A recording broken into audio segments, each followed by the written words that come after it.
Hello guys, എല്ലാവർക്കും റാൻസ് learning പോർട്ടലിന്റെ question and answer സെക്ഷനിലേക്ക് സ്വാഗതം. അപ്പൊ നമ്മൾ ഇനി ഇവിടെ ചർച്ച ചെയ്യാൻ വേണ്ടി പോകുന്നത് ബയോഡൈവേഴ്സിറ്റി ആൻഡ് കൺസർവേഷൻ എന്ന് പറയുന്ന ചാപ്റ്ററാണ്. +2 വളരെ വലിയൊരു ടോപ്പിക്കാണ് അല്ലെ, വാസ്റ്റ് വൈഡ് ആയിട്ടുള്ള ടോപ്പിക്കാണ് അത്. പക്ഷേ എന്താണ്, വലിയ രീതിയിൽ കൊടുത്തിട്ടുണ്ട്, പക്ഷെ വളരെ സിമ്പിൾ ആണ് അല്ലെ. കാര്യങ്ങൾ നമുക്ക് കൃത്യമായിട്ട് ഗ്രഹിക്കാൻ പറ്റുന്ന ഒരു ടൈപ്പ് ഓഫ് ചാപ്റ്ററാണ് ഏത്, ബയോഡൈവേഴ്സിറ്റി ആൻഡ് കൺസർവേഷൻ. ഇതിൽ കൂടുതലായിട്ടുള്ള കാര്യങ്ങൾ നമ്മൾ എന്ത് ചെയ്യുന്നുണ്ട്, ചർച്ച ചെയ്തിട്ടുള്ള ക്വസ്റ്റ്യൻസ് ആണ്. അതുപോലെ തന്നെ ഇതെന്താണ്, വളരെ സിമ്പിൾ ആയിട്ടുള്ള സാധനങ്ങൾ മാത്രമേ എന്ത് ചെയ്യാനുള്ളൂ, ഈ ഒരു ചാപ്റ്ററിൽ നിങ്ങൾക്ക് എന്ത് ചെയ്യാനുള്ളൂ, പഠിക്കാനുള്ളൂ എന്നുള്ളത് കൃത്യമായിട്ട് മനസ്സിലാക്കി വെക്കാം. അപ്പൊ നമുക്ക് നോക്കാം ബയോഡൈവേഴ്സിറ്റി ആൻഡ് കൺസർവേഷൻ. അതിലുള്ള ക്വസ്റ്റ്യൻസ് ആണ് ഇനി നമ്മൾ പറയാൻ വേണ്ടി പോകുന്നത്. അപ്പൊ അതിൽ ഒന്നാമത്തെ ക്വസ്റ്റ്യൻ ഒന്ന് വായിച്ചു നോക്ക്. അപ്പൊ അതില് ഒന്നാമത്തെ ക്വസ്റ്റ്യൻ ആയിട്ട് നമ്മൾ പറയുന്നത് ഏതാണ്, നമ്മുടെ ഒന്നാമത്തെ ക്വസ്റ്റ്യൻ ആയിട്ട് പറയുന്നത് ഏതാണ്, identify 2 executive conservation approaches of organisms from the following list. അതായത് ഒരു ലിസ്റ്റ് ഓഫ് കൺസർവേഷൻ മെത്തേഡ്സ് നമ്മൾ ഇവിടെ കൊടുത്തിട്ടുണ്ട്. ഏതൊക്കെയാണത്, സുവോളജിക്കൽ പാർക്ക് ഉണ്ട്, ബയോസ്ഫിയർ റിസർവ്സ് ഉണ്ട്, നാഷണൽ പാർക്ക് ഉണ്ട്, അതുപോലെ തന്നെ ബൊട്ടാണിക്കൽ ഗാർഡൻ ഉണ്ട്.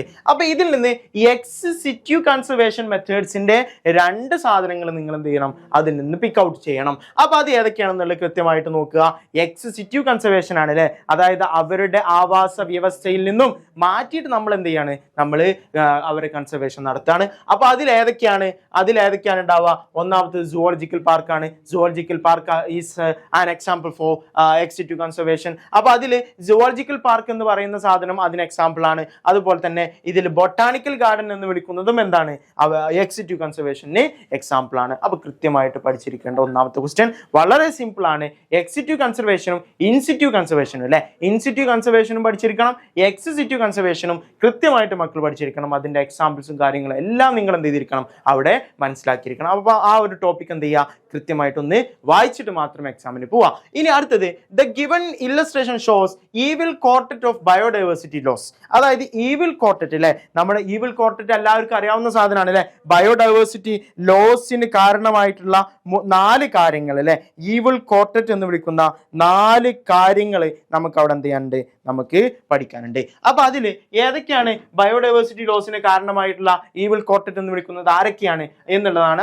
അതിനെ ബേസ് ചെയ്തിട്ടുള്ള ഒരു ക്വസ്റ്റ്യൻ ആണ് നമ്മൾ ഇവിടെ പറയുന്നത്. അതിൽ അവിടെ ഈ ചിത്രം മനസ്സിലാക്കാം. ഈ ചിത്രത്തിൽ എന്തൊക്കെ കൊടുത്തിട്ടുണ്ട്, കോ എക്സ്റ്റിങ്ഷൻ കൊടുത്തിട്ടുണ്ട്, അതുപോലെ തന്നെ ഏലിയൻ സ്പീഷീസ് ഇൻവാഷൻ എന്ന് പറയുന്ന സാധനം കൊടുത്തിട്ടുണ്ട്, പിന്നെ ബയോഡൈവേഴ്സിറ്റി ലോസ് ആണ്. പിന്നെ അവിടെ എ കൊടുത്തിട്ടുണ്ട്, ബി കൊടുത്തിട്ടുണ്ട്. അതിൽ എയും ബിയും എന്താണെന്നുള്ളതാണ് ആദ്യത്തെ ക്വസ്റ്റ്യൻ. എന്താണ് എയും ബിയും എന്ന് പറഞ്ഞിട്ടുണ്ടെങ്കിൽ, അതിൽ എ എന്ന് പറഞ്ഞാൽ എന്താണ്, നമുക്കറിയാം ഏതാണ്, നമ്മുടെ ഹാബിറ്റാറ്റ് ലോസ് എന്ന് പറയുന്ന സാധനമാണ് അല്ലെ. ഏതാണ്, ഹാബിറ്റാറ്റ് ലോസ് എന്ന് വിളിക്കുന്ന സാധനമാണ്. അതുപോലെ തന്നെ നാലാമത്തെ അടുത്ത് ബി ഏതാണ് നമുക്ക് പറയാനുള്ളത്, അതിൽ ഫ്രാഗ്മെന്റേഷൻ എന്ന് വിളിക്കുന്ന സാധനമാണ്. അപ്പൊ ഹാബിറ്റാറ്റ് ലോസ് എന്താണ്, അതുപോലെ തന്നെ ഫ്രാഗ്മെന്റേഷൻ എന്താണ്, ഇത് കൃത്യമായിട്ട് വായിച്ചിട്ട് പോവുക.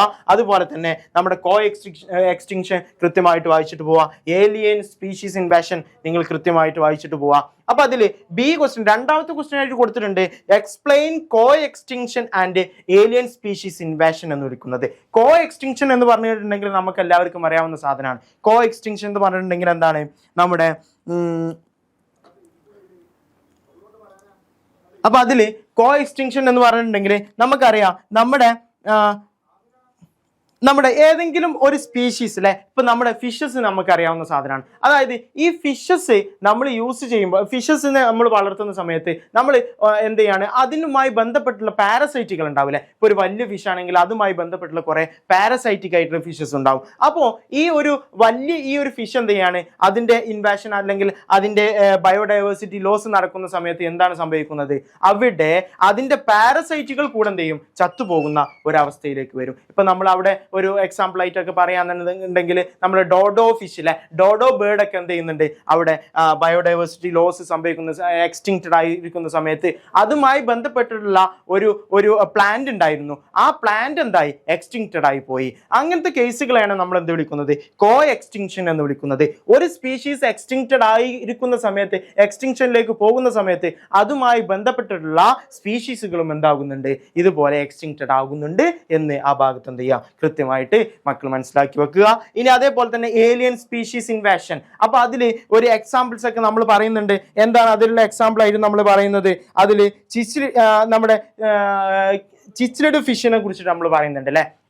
ചിച്ച്ലഡ് ഫിഷ്, അതുപോലെ തന്നെ നൈൽ പേർച്ചിന് എന്ത് ചെയ്യാണ് ഈ ലേക്ക് വിക്ടോറിയ ലേക്കിലേക്ക് നമ്മൾ എന്ത് ചെയ്യാണ് നൈൽ പേർച്ചിനെ നമ്മൾ കൊടുക്കുന്ന സമയത്ത് അവിടെ നോർമലായിട്ട് ഉണ്ടായിരുന്ന ഒരു ഫിഷ് ആയിരുന്നു ആര്, നമ്മളുടെ ചിച്ച്ലഡ് ഫിഷ്. അവരെന്ത് ചെയ്യാണ്, അവർ എക്സ്റ്റിങ്ക്റ്റഡ് ആയി പോവുകയാണ്. അങ്ങനത്തെ ഒരു 2-3 എക്സാമ്പിൾസ് എന്ത് ചെയ്യുന്നുണ്ട് നിങ്ങളുടെ ടെക്സ്റ്റ് ബുക്കിൽ എന്ത് ചെയ്യുന്നത് NCERT-യിൽ കൃത്യമായിട്ട് പറയുന്നുണ്ട്. അതൊക്കെ എന്ത് ചെയ്യുക, കൃത്യമായിട്ട് മക്കൾ എന്ത് ചെയ്യുക, ഒന്നും കൂടെ എന്ത് ചെയ്യുക, വായിച്ചിട്ട് ആ ഒരു ഭാഗം എന്ത് ചെയ്യുക, കൃത്യമായിട്ട് വായിച്ചിട്ട് എന്ത് ചെയ്യുക, മക്കൾ എക്സാമിന് പോവുക, നല്ല മാർക്ക് എന്ത് ചെയ്യുക, നിങ്ങൾ അച്ചീവ് ചെയ്യുക.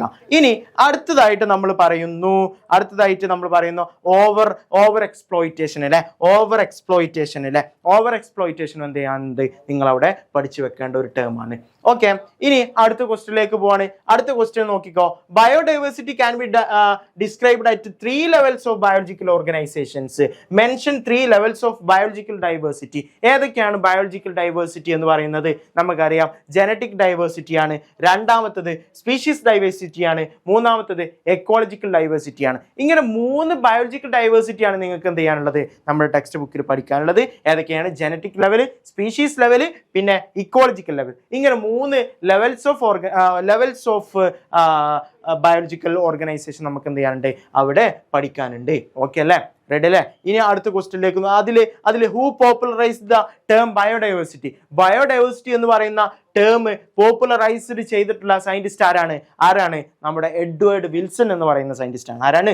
എഡ്വേർഡ് വിൽസൺ എന്ന് പറയുന്ന സയന്റിസ്റ്റ് ആണ്. ആ ഒരു ആളെയും നിങ്ങൾ എന്ത് ചെയ്യണം, അവിടെ പഠിച്ചിരിക്കണം. ഇനി observe the graph and answer the following questions ആണ്. അപ്പൊ ഈ ഒരു ഗ്രാഫിനെ കുറിച്ച് നിങ്ങൾക്ക് അറിയാവുന്ന സാധനമാണ്. Species richness versus area graph ആണ്. നമുക്ക് എല്ലാവർക്കും അറിയാവുന്ന ഒരു ഗ്രാഫാണ് അല്ലെ. വളരെ ഇമ്പോർട്ടൻ്റ് ആയിട്ട് നിങ്ങൾക്ക് ക്ലാസ്സുകളിൽ നിങ്ങൾ ടീച്ചേഴ്സ് ക്ലാസ് എടുക്കുന്ന സമയത്ത് വളരെ ഇമ്പോർട്ടൻ്റ് ആയിട്ട് കൊടുക്കുന്ന ഒരു ഭാഗമാണ് ഈ കാണുന്ന സാധനം. അപ്പൊ ഈ ഒരു ഗ്രാഫ് എന്ത് ചെയ്തിരിക്കണം, കൃത്യമായിട്ട് പഠിച്ചിരിക്കണം. അതിലുള്ള ഓരോ ടേംസും നിങ്ങൾ എന്ത് ചെയ്തിരിക്കണം, കൃത്യമായിട്ട് പഠിച്ചിരിക്കണം. അപ്പൊ അതില് name S, A, C and Z. ഇവിടെ എസ് ഉണ്ട്, എ ഉണ്ട്, സി ഉണ്ട്, സെഡ് ഉണ്ട് അല്ലെ. ഇതൊക്കെ എന്താന്നുള്ളത് എന്ത് ചെയ്തിരിക്കണം, നിങ്ങൾ അവിടെ മനസ്സിലാക്കിയിരിക്കണം. അപ്പൊ അതിൽ എസ് എന്താന്ന് എല്ലാവർക്കും അറിയാം, സ്പീഷീസ് റിച്ച്നെസ് ആണ്. എന്താണ്?